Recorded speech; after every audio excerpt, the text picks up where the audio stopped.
Hey, what's up, everyone? I'm super happy because I have the opportunity to be with Leo from VisionDev, and they've built a $20 million real estate portfolio in just a matter of years.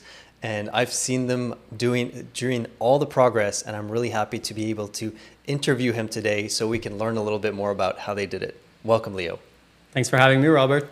Yeah, so tell us a little bit more about where you started, what happened before you started your career in real estate, how you transitioned into real estate and now building a portfolio. My family was in real estate, so I had an exposure to real estate from a young age. I had two parents that were real estate brokers in the residential side. They were selling homes. And when I was a teenager, my dad bought a multifamily property that he was actually selling for his client, and they weren't finding buyers, so he ended up buying it himself. And that was my first experience in multifamily. And my dad gave me jobs. When I was 14 years old, I learned how to paint, then I learned how to change toilets, and eventually I was the janitor, and I was collecting rents, and I was finding new tenants. And at some point, nobody had my dad's phone number anymore in the building, and I was like the superintendent for the building. And then came university. I started doing medium-term Airbnbs in the buildings. I would rent apartments to my dad, pay him the rent like everybody else, but double it every month by renting it over Airbnb to students that were coming for 2-3 months at a time. And all of that while I was in university running another business. And the big moment came when my dad decided to sell the building and managed to sell it for double the amount he had paid for it. And I saw how much money he made doing this couple-year project compared to what I assumed he was making every year working full-time. And it clicked in my head. I just realized that, wow, Dad, do you realize you've made close to $1 million doing this part-time with no employees, just winging it because you have no training doing this? What if I was to do this full-time, train myself, build a team, build systems? What could I do in a couple years?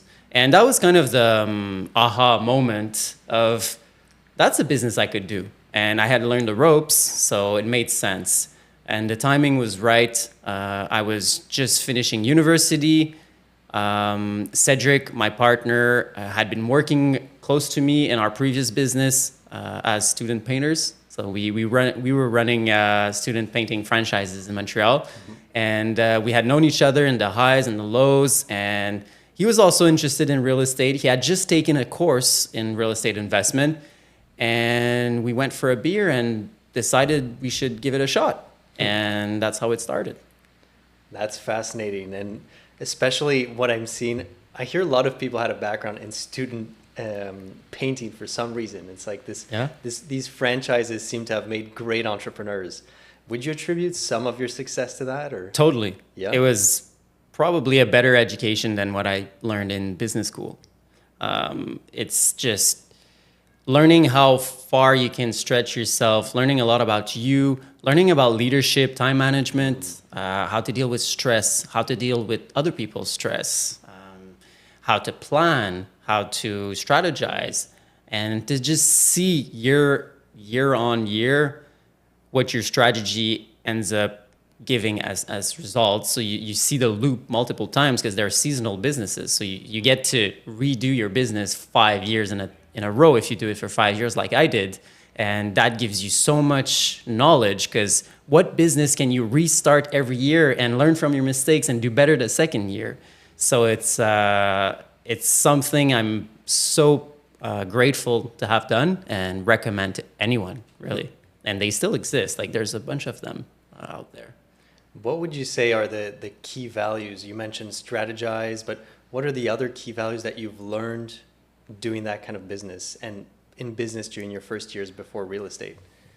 Well, if we talk about the painting franchise, one key lesson was the reverse engineering one. And so if you want to reach a certain goal, what are the steps to get there? And just deconstruct your goal into achievable bites, achievable steps, up to a week by week plan, and just try it, and you'll be surprised by what you can achieve by just following and achieving your little goals every week for an entire year. And I've seen that over and over because I've done multiple seasons, and it just showed me how reverse engineering a project can work well. And it was a big sales business, so we had to go, like, we would go to door and ask homeowners if they wanted to get a quote on painting their house, and in the end, that would lead to contracts that we would sign and revenues for the year. And let's say you want to hit a $100,000 revenue goal for your year, how many average contracts that is, Yep. and how many quotes do you need to make to get that many signed, and how many cold calls do you need to do to get that many quotes, and just reverse engineering all the way to, well, what do I have to do every week to get where I want? And it just showed me that works. And so I've applied that to other businesses and other spheres of my life. Clearly, I mean, in real estate, it's the same game. It's a big volume game. It's a perseverance game. Yeah. I'm guessing the cold calling also worked on your patience and your perseverance. Yeah. I mean, there's one quote that I really like. It's seek rejection, right? Especially doing things that are hard. Yeah. So would you say that you learned to appreciate rejection? Did you have any hard moments getting rejected? Appreciate rejection? I never appreciated No? rejection. It's really tough. Some people are a lot tougher than me with rejection, but I did endure a lot of it, and I've seen the results, and I've seen that if it's that hard, a lot of people are not doing it. So it's an opportunity, and it's an opportunity that will always be there. People will never like rejection. Yeah. So people who are able to endure it more, or just work through it, will always have more success. Yeah. So seeking rejection is a way of, standing apart, and trying to be in a red sea instead of a blue sea. Yeah, and I mean, it's working with adversity and building your grit. Yeah. And those are fundamental values, I think, strangely enough, are kind of eroding with generations, but that gives you the competitive advantage as well if you do have that level of skill. You definitely have to go through tough times to learn, but I don't think a lesson from what I've done so far in my business career is that you should seek difficulty. I think work smarter than harder is more of a motto for me than just grinding it out. Yeah. I have a young family now, and I try to stay fit and eat healthy and maintain a balanced life. And that means that the hours available to me every week to work on my business are limited. I can't grind more hours. I can't just do more inside of a week. So I need to constantly focus on efficiency, automatization, delegation, building a team, simplifying things. That's a lot more of my focus now than actually just grit, Yeah. and actually enjoying what I do, so that when I come back home, I'm not tired and destroyed from my week of stress and hardship. I come back home and I'm light, and I can actually spend good quality time with my family and my friends. So I think working smart is really what I try to learn from everything I do right now. Yeah, I agree. There's a limit to the number of hours you can actually invest in the week, and using leverage, as we were speaking about previously. So tell us a little bit more how your philosophy changed from student painting mindset to then real estate, and how you're using leverage now and building bigger. Well, if we talk about cold, hard leverage, real estate is the place to be. And it's a very highly leverageable asset. And that's what makes it one of the greatest investments. many reasons to it, but the fact that it's leverageable is a sign that it's a safe asset and banks are willing to get behind you in these properties. And early on, what we figured out is that we can leverage it even more and work with investors. So we can use other people's money and then leverage that money into loans to buy even more real estate. And when you add all of this leverage to high growth investments, it means a lot of compounded growth. And so that's how leverage is being used nowadays in my business. Yeah, and what's nice is you guys started, you both put, when we interviewed Cedric, he said $3,000 each. About so. In the account. And now you've grown it to 20 million. So clearly there's been a lot of leverage, a lot of growth, because that doesn't just happen through hard work, right? Anyone with a salary or, it just doesn't happen through adding hours. It's strategic work that you've been doing. Tell us, how is it, you're using leverage from investors, you're using leverage in real estate. How is it managing other people's money as a source of leverage? How do you feel, and have you been stressed when you started using that? So there's been a growth curve around that. And when we started, the first investors we got were our mentors. Yeah. So we went to see seasoned real estate investors to just learn about their journey and to just figure out how to get where they are and take their tricks. And by doing that, we established trusting relationships with these people. And when we would come to them with a deal that we found doing cold calling again, or scouting the market for a good opportunity, they would help us figure out which deals were good, which deals were bad. And when a deal would be really good, and they'd see how dedicated we were to our craft, they'd get behind us and actually support us in doing this deal with their financials, or their financial capacities, or their contacts. And that's how we structured our first deals. And so in these situations, it was other people's money, but it was other people's smart money. Like they knew where they were putting that money, and they knew this deal was good, and we could rely on their experience to confirm what we thought was a good deal. So that kind of released some of the pressure.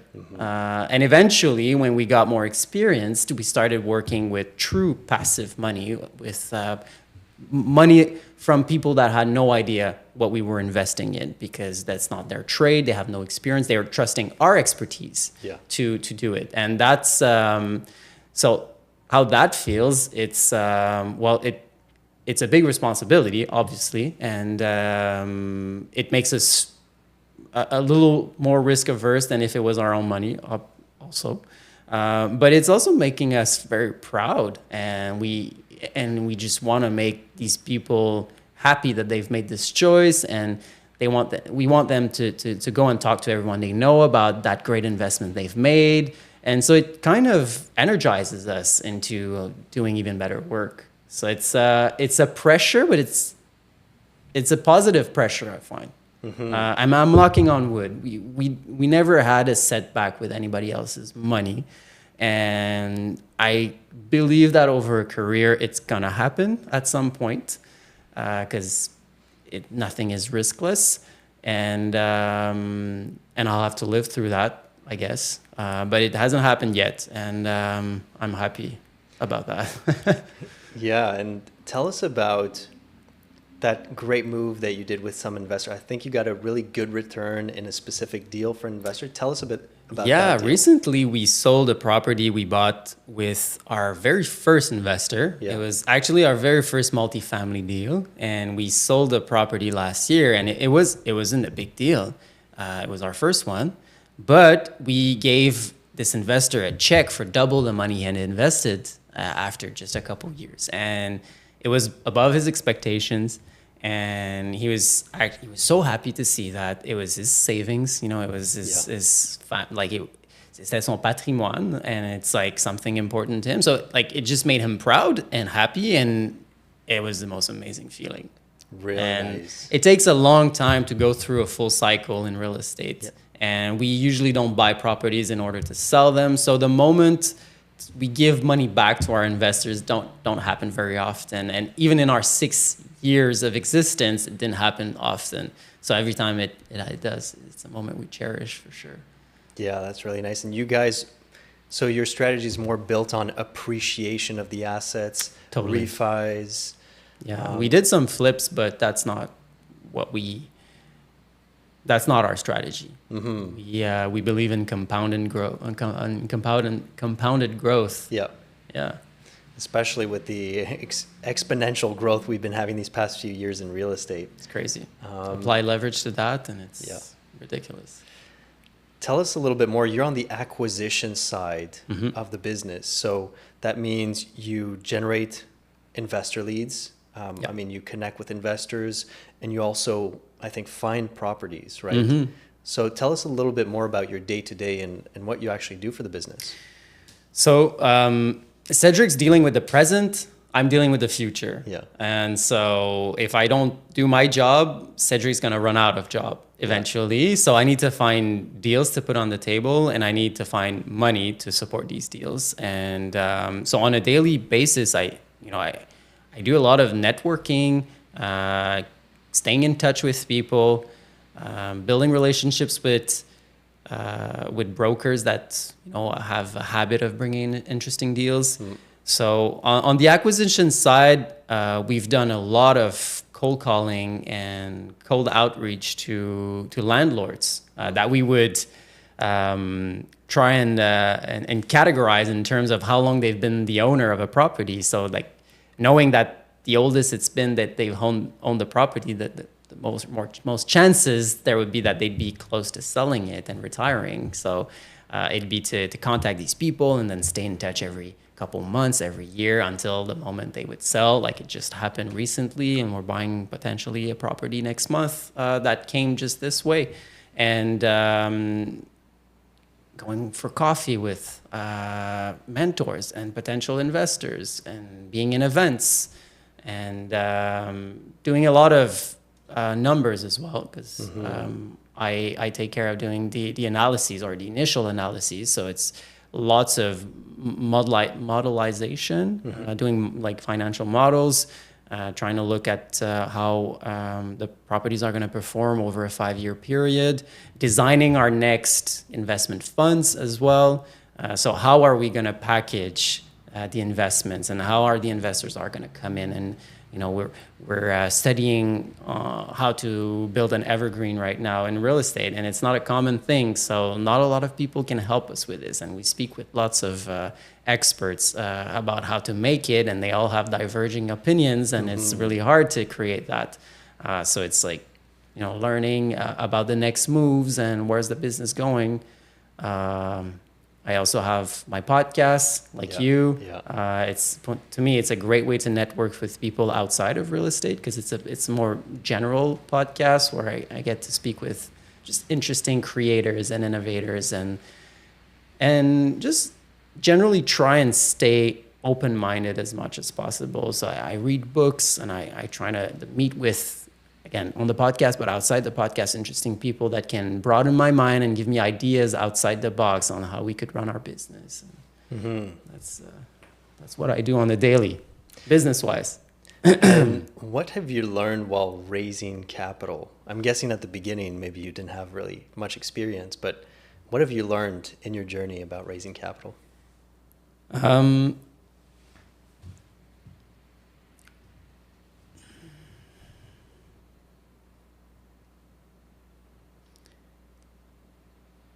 Well, I've learned that people are more risk averse than we would think. You want to start by making them feel secure. And if they don't trust you, you might have the greatest pitch ever and prove how mitigated the risks are in these investments, or how high performing your investments have been in the past. It all comes up to how they trust you personally. And by trying to sell an opportunity too much, and by trying to push people or trying to influence people too much into doing something in investments, it doesn't work. And you want to make them come to you themselves, and you want to plant the idea but not ask for investments. And I'm not the greatest, like I'm not the most pushy capital raiser. That's not my style. And so far it worked pretty well for me to not be pushy. I think it makes people feel comfortable and they feel like they have agency in their decision, and that I'm just providing them with all the facts and being as transparent as possible on where we win and where we fail and where the risks are.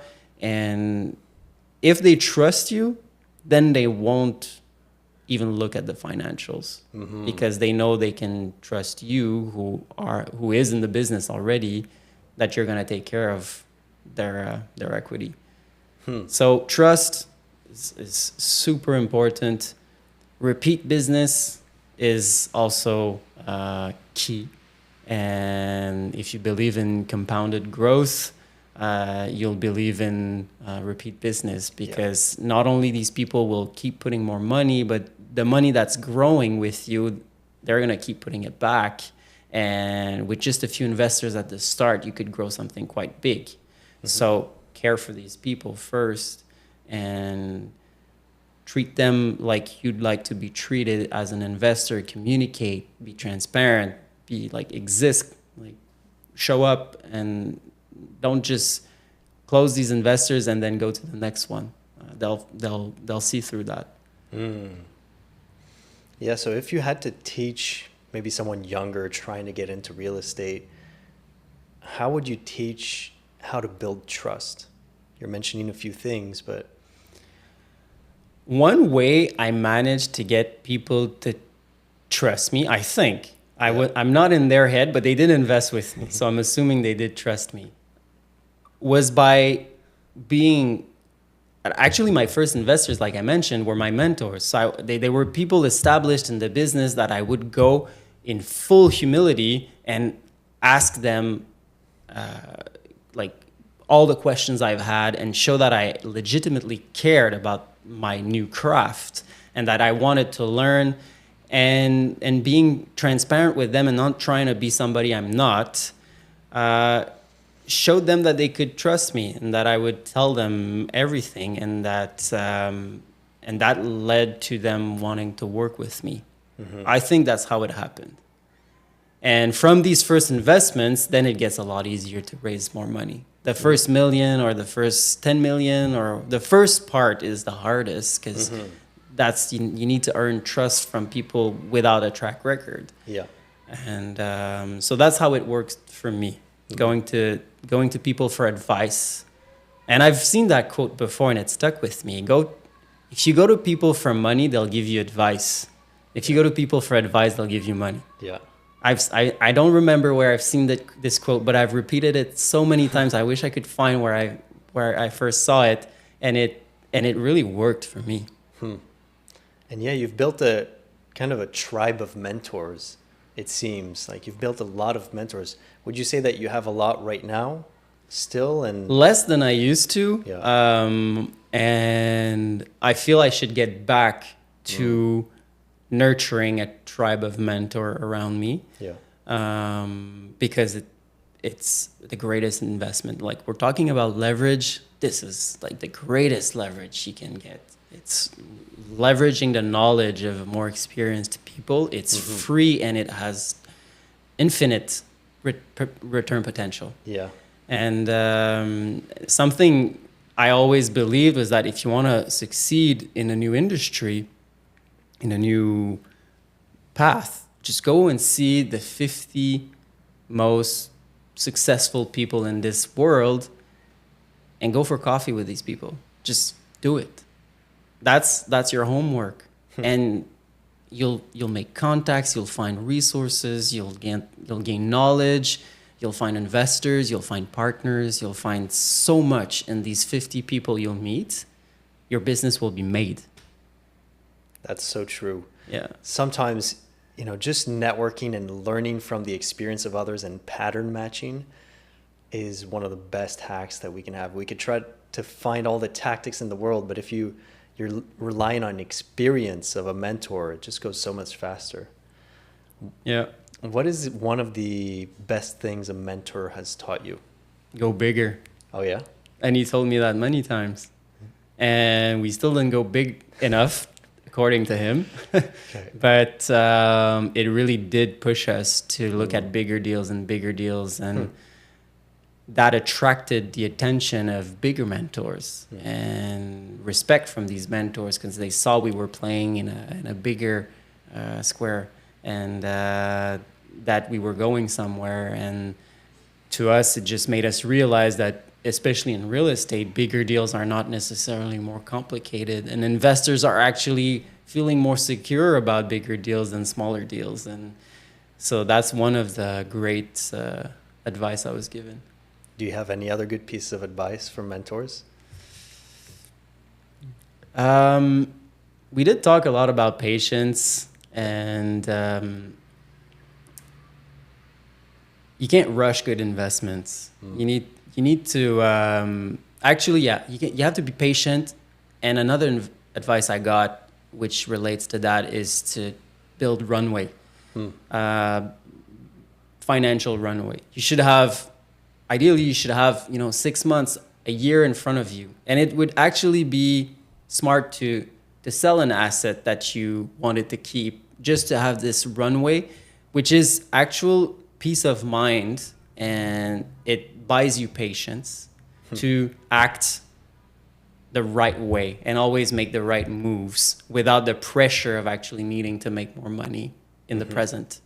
And it's been really hard for us to build this runway, especially in the business we are. It doesn't cash flow much, and we don't want to sell our buildings. Yeah. So in both sides, we're not cash flowing our business. So it's been very hard to build that runway. And I can't say I follow this advice, but I know if I had done it, I would have had a lot more peace of mind. And I don't know what would have happened if I had even more peace of mind in the decisions I've made. What do you think would happen if you, let's say, had as much runway as you wanted? How would you behave, and what do you think you'd change? I think with runway, you'll take the time to learn something properly, or you'll take the time to, create systems and operation. You'll take the time to try out stuff that would be the most important one. You'll feel more comfortable trying out new things that might fail. Yeah. Because you still have more shots after that. You have more strikes. You have time. When you don't have this 1 year, 2 year runway, you'll stick to more secure things. And success is for the bold, right? Yeah. It's hard to be very successful if you're being too conservative, and you have to try things and you have to test and take risks, not with other people's money, but in terms of your time and how do you invest your resources into directing your business. Yeah, and you guys are using a lot of sources of leverage. You're using real estate, you're using other people's money, you're creating podcasts, you're creating content. So you guys are in a really good direction. So I think you're using your resources wisely. Could always be better. Yeah. So when it comes to your next moves, you guys want to grow a lot. Right now you've gone to 20 million. You want to go much further. Yeah. What do you think is going to be important for you as a philosophy to adopt as you keep growing? If people don't know what you have to sell, they can't buy it. That's good. And getting people to know us, Yeah. like we've learned how to bake good pies. Yeah. Now lots of people needs to taste them and talk about them Yeah. and want to buy them, because not a lot of people know us yet. We're still emerging. We want to be out there in the light. That's the next step. So a lot of visibility. Visibility. I guess we'll be seeing a lot of content, including this piece. Yeah. Okay. And I'm trying to figure out, what kind of, I'm always putting myself in the shoes of someone younger who's trying to learn from you and learn as much as possible. Would you say there are certain habits that you've developed over the years that have been really useful for you that you'd really recommend to someone younger? Follow up. Okay. Don't stop after being told no once, or especially don't stop after a no answer Okay. too early. Yeah. In anything, people are busy. We're getting solicited by a lot of things, and if you're going to try and get this mentor to come for coffee with you, or make this person a mentor, or get this investor to come with you, don't be afraid to follow up more. And one of the good deals we've done, it was on the third follow-up. I was about to give up. I thought the person wasn't interested. I was ready to move on to the next lead. And after the third call, he was like, I'm so sorry. I didn't call you back. I got your messages. I meant to call you, but it's been so busy. And we ended up buying this property and sell it again 40 days, sell it 40 days afterwards for like a hefty profit. It was a great deal. And the guy was super happy too, because it was like great timing. But Yeah. if I hadn't followed up, the deal would not have happened. And so many times it happened that through following up, things worked, even though I was feeling uncomfortable following up so many times. But do it. It pays off. Habits. For me, taking time to reflect, introspect, think, read, not do the grind stuff, and like try and get out of the office and change environment, or be with other people that are, you know, thinking differently. Every time I did this, it really brought amazing ideas, and I still didn't build a habit strong enough to do this on a regular basis, because when you're growing your business, you feel like you have the FOMO. If I'm not there, like it's gonna slow down, or we're gonna miss opportunities, or, you know, it's actually gonna hurt me if I'm not in the office. And that's not what happened every time I left the office to go and expand my mind. We were in an event together in Orlando, and it's crazy how many ideas came out of there and how much it broadened my mind. And honestly, before I was going there, I was like, I don't have time for this. I have so many things going on. I'm late on this. Like, it's a distraction. I should stay focused on what I'm doing. But actually, like, defocusing really helped me. And focusing, but defocusing also. Like, you need a gas pedal, but you need a brake pedal as well. And yeah. Yeah, it's so funny because a lot of people online nowadays are recommending focus, focus, focus, work 12 hours a day. And I know you guys live a much more balanced lifestyle, a family-focused lifestyle, and a long-term lifestyle. A lot of people can get exhausted, be burnt out with the work philosophy that's being proposed, but you guys are really running the marathon. And I think you guys are just keeping that vitality up, and it's really going to help you over the long term and in the direction you're going. So tell us a little bit more about, you know, family life as well, and how you balance that, the work with the life, and then the extra things like the event we went in Orlando. How do you plan these things to have the best synergy and win both in the family and at work? It's hard. Yeah. It's really hard. It's like, sometimes I feel like I'm constantly saying no to things I would want to do, or impulses, and it's like I always need to I feel like I'm missing on a lot of things all the time, because I could live 3 lives at the same time. Like, there's so many things I'd like to do, and I have a family now, and I want to see my son grow up, and I want to spend great quality time with him.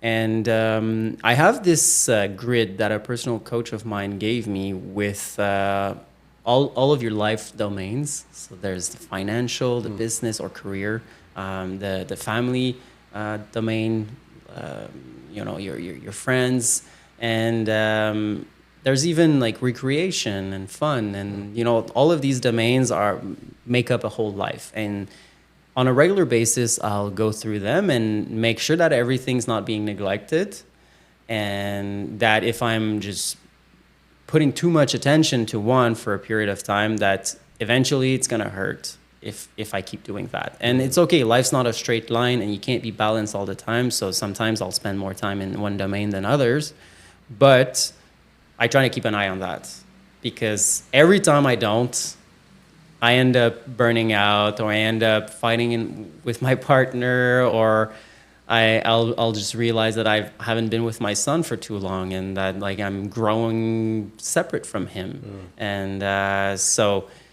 you know, that same coach keeps saying that life is like driving a car on the road, and you know, when you're inexperienced, you'll sway outside of the road and go in the grass, and when you have more experience, you try and stay closer to the middle line, and like correcting more often, but smaller corrections. And that's why I strive to do smaller corrections more often and try and stay in a straight line. Very nice. And actually, it's fun that you include hobbies and recreation as well. Do you have anything specific that you do, or it's pretty random? I like the outdoors a lot. Oh yeah. The woods. I hunt. I fish. I built with my partner a log cabin by hand. Wow. On our family property. Yeah. And we're still working on this project, and that's kind of a retreat in the forest for me. And I love doing that. And it's a place that I want to spend more time with my son eventually, so that he grows up in the woods and learns about the plants and the animals, and feel closer to nature as much as possible, where we don't use our cell phones, and just like have a second kind of parallel life in the outdoors. That's something I like to spend time on. And, yeah. Very nice. I can definitely connect on that, having built my own tiny home in the woods as well. Yeah. And just trying to balance that city life versus the outdoors. And now with my brother, we're building a pretty big project in terms of ecological project. So, I want to cover some stories about real estate. So we've covered some good stories. I also want to cover a little bit of the bad side of real estate that you've experienced. Can you tell us a few bad stories that have happened? Yeah. I have one on the capital raising side. I have one on the acquisition side. Okay. I'll start with the acquisition side. So this deal that we've missed. We got really close. We spent tremendous amount of time on this deal. It spanned on over a 2-year period, and it's like a 100 plus concrete tower in the middle of the city, and there was this very complex situation where you had a whole bunch of owners of this property and one major owners of the units that owned like more than 80%. It was like a condominium setup in a multifamily building. It was a very weird structure, and how it had been made was all wrong in all ways, and there were mortgages mixed up in all of this, and for some reason nobody could sell because nothing was sellable at this point, and they were stuck. And there was 20 minority owners against one big owner, and I was trying to release all of these people from their prison by buying out the majority and striking a deal with all of them at the same time, so that I could just get the whole building at a cheaper price, because the building, the way it was made, was not financeable. So we had to come up with all the cash and change the structure, and then we could finance it. And it was a very complex play that required over $10 million, much bigger deals than whatever we've had played with before, but it was worth a try, because we would get the property for millions below its value.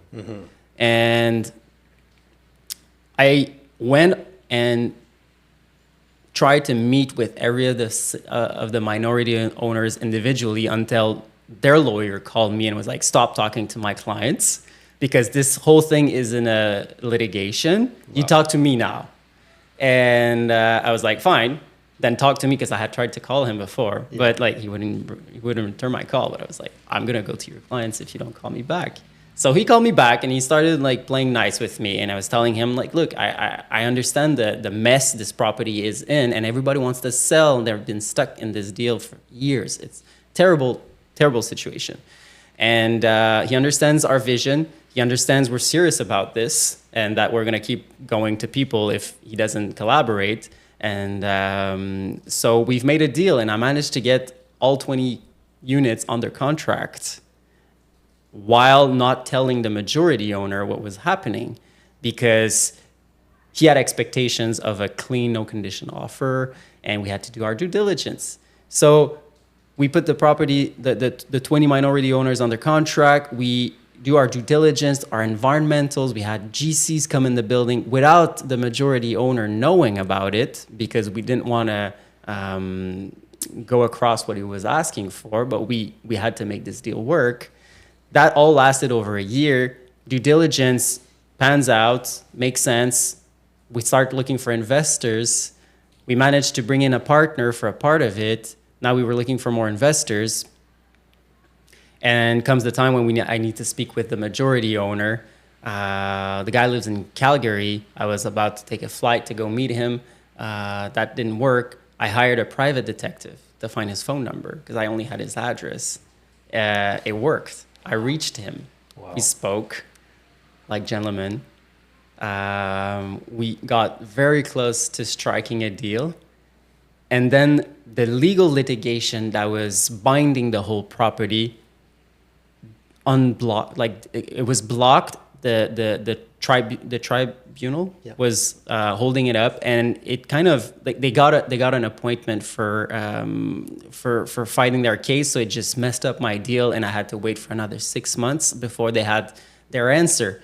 And when they did, it got on the news. Wow. And everybody knew about the deal.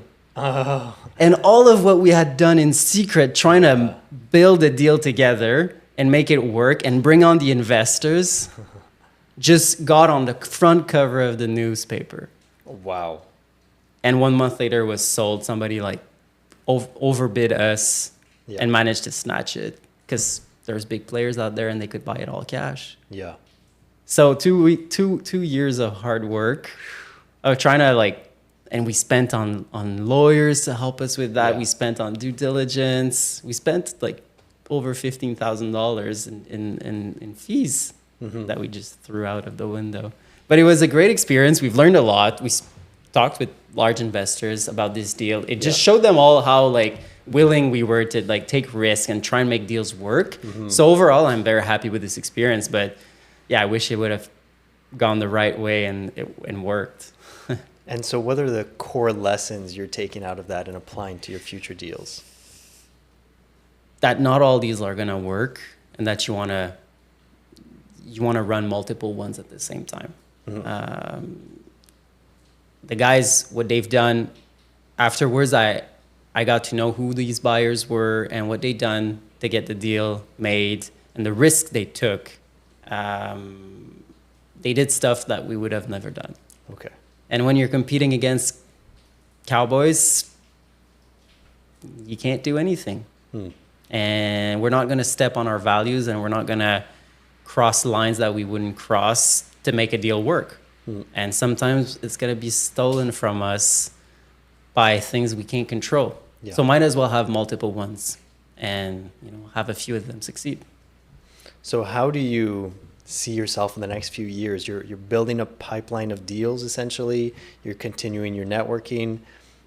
I mean, is that what you want to do? I like systems more than complex deals. I'm more of a system builder, engineering an organization with processes, standard operating procedures, having key employees in the right places, and having results come out of this machine. That's more of my vision of business and what I like to build, more than being the deal maker who just goes through hairy deals all the time and have a few of them work and high stakes deals. That's not as much of my style. I like building a machine more. I'm more of an engineer when I look at business.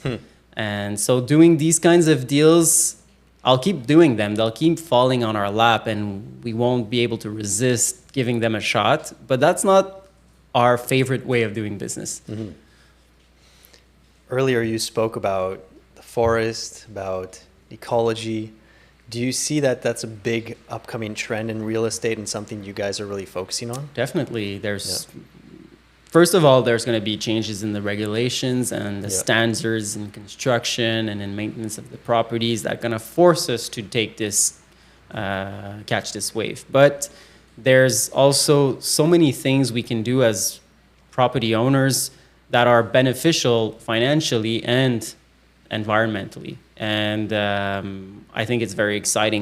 We've done a project lately where we've converted the old gas heating system to electric, and to be able to apply to a certain type of financing, we had to do all the environmental reports, not the environmental, but the energy efficiency reports, to see how much energy we're saving with our new renovations we had done.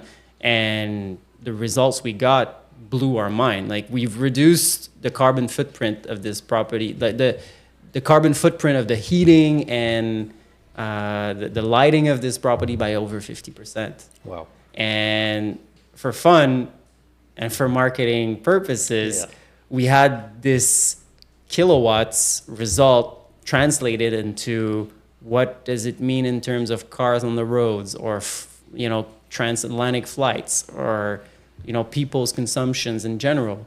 And it turns out to be something substantial, like close to 20 cars, if I remember correctly, every year, 20 cars less on the road every year, or something that big. I don't remember the exact figure. Or, multiple transatlantic flights every year. And that's just a 30-unit building. But if you look at the whole real estate portfolio of our city of Montreal, you can imagine the impact we could have on the environment. And potentially save another river in our beautiful wildlife from being harnessed by hydroelectric plants. It's funny. It's funny you mentioned that, because I hear that, I think, for example, my brother, who's been building his property, he's having challenges with hydro. I think you also mentioned a story about some challenges with hydro. Do you want to tell that story when it comes to some challenges in real estate? Yeah, I didn't have to deal with this challenge as much as my partner Cedric did. But our project was done. Everything was set up. All we needed was Hydro-Quebec to connect us to the grid. Yeah. And turns out it took them 6 months to connect to the grid. And we had to go through a winter, and it's freaking cold here in Montreal in the winter. It goes to minus 20, minus 30 Celsius. It's ridiculous not to have electricity in the winter. And they didn't care. Like, we weren't on the schedule, and it's a public organization, and they ended up plugging us during springtime. While we were done since fall, and we had to figure out how to provide heating to our tenants, and it's been hectic. Cedric did a good job. We didn't lose any tenants. Yeah, it's a challenge having the Montreal and Canada climate. I love to travel, and some places they just don't have winter. It's just always the same. So quite a challenge, but I'm glad to see you guys. You're really crushing it. To wrap this up, Leo, I want to ask you, as you age, let's say you have the chance to reach age 100, how would you want to be remembered?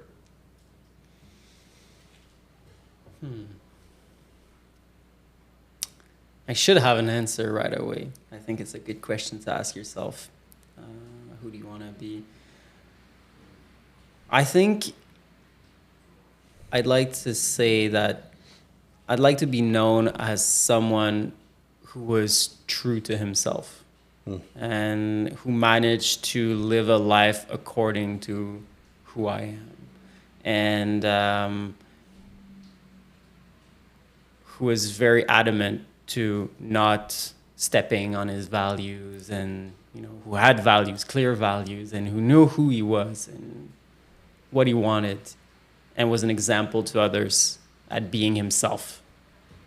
Very nice, and you definitely are. I'm working on it. Thanks for your time here, Leo. Thanks for having me. It was I'm fun. super happy to chat about you, about your portfolio. You're growing, and super happy to see your growth. It was a great conversation. Invite me back. Absolutely. Thanks, Leo. Thanks, Robert.